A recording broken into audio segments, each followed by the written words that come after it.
মুকুলদা খুব ভালো সংগঠক ছিলেন, এ বিষয়ে কোথাও কোনো সন্দেহ নেই। আর পার্টির প্রথম দিন থেকেই তিনি ছিলেন। আমার 99 সাল থেকে ওনার সঙ্গে কাজ করবার সুযোগ হয়েছিল। মমতা ব্যানার্জির নির্দেশে যখন আমি তৃণমূল কংগ্রেসে যোগ দিই, তখন মুকুলদার সঙ্গে কাজ করবার সুযোগ হয়েছে। মুকুলদা এমনি আমি দেখেছি খুব ভালো সংগঠক ছিল, শান্ত মাতার লোক ছিল। আজকে তিনি মারা গেলেন, এটা আমাদের কাছে অত্যন্ত দুঃখের। দিদি নির্দেশেই সব কিছু হয়েছে। দিদি আমাকে সকালবেলা ফোন করেছে, দিদি জানিয়েছে। তারপর আমি অ্যাপোলোতে গেছি, অ্যাপোলো থেকে আমরা বিধানসভা অব্দি নিয়ে এসেছি। এরপরেরটা পার্থভূমি, অভিষেক বন্দ্যোপাধ্যায় নিজে গেছে। পুরো স্মৃতি অনেক আছে, মুকুলদার সাথে প্রচুর গল্প। বিশেষ স্মৃতি ওই না, কাজের সূত্রে, রাজনীতি, ইলেকশন, প্রচুর ক্ষেত্রে মুকুলদা। আমি স্মৃতি বলতে কি বলবো, তখন আমাদের ওই যেখানে আমাদের অফিস ছিল, যে জায়গাটা পার্টি অফিস, বহু লোক অনেক কথা অনেকে বলছে। আমি মুকুলদাস পেশেন্স দেখেছিলাম, ধৈর্য, যে উনি অনেকে একটু জোরে কথাও বলছে, কিন্তু মুকুলদার ঠান্ডা মাথায় সব কটা সেদিন বুঝেছিলাম পেশেন্স আছে লোকটা, আর লোকটা সবাইকে চেনে আর নাম ধরে সবাইকে কথা বলতে পারে।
পলিটিক্সে একটা অধ্যায় দীর্ঘদিন 2000 সাল থেকে আজকে 2026 একসঙ্গে 26টা বছর কাটিয়েছি।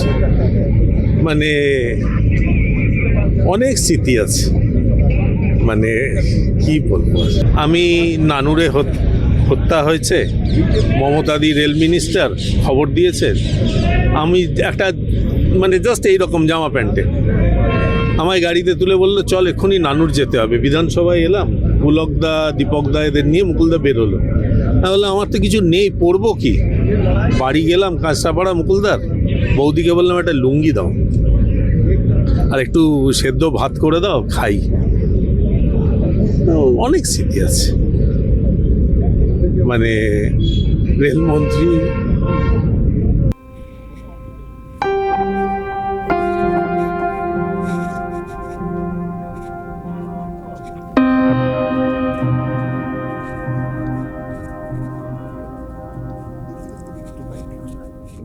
পৃথিবী ছেড়ে গিয়েছে, শেষ দেখা করে এতদিনের আপনাদের সঙ্গী ছিলেন, কি বলবেন দাদা? নিশ্চয় আমার সঙ্গে খুব ব্যক্তিগত সম্পর্ক ছিল। উনি আমার বাড়িতেও গেছিলেন অনেকবার। যখন 2012 সালের তৃণমূলে আমি ঢুকি, তখন ওনার হাত দিয়েই ঢুকেছিলাম।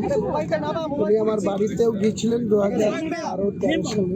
মুকুলদা প্রয়াত হয়েছে, দেখার জন্য ওনাকে বিদায় জানানোর জন্য ঈশ্বরের কাছে এটাই কামনা করব, উনি যেন ওনাকে ভালো রাখেন।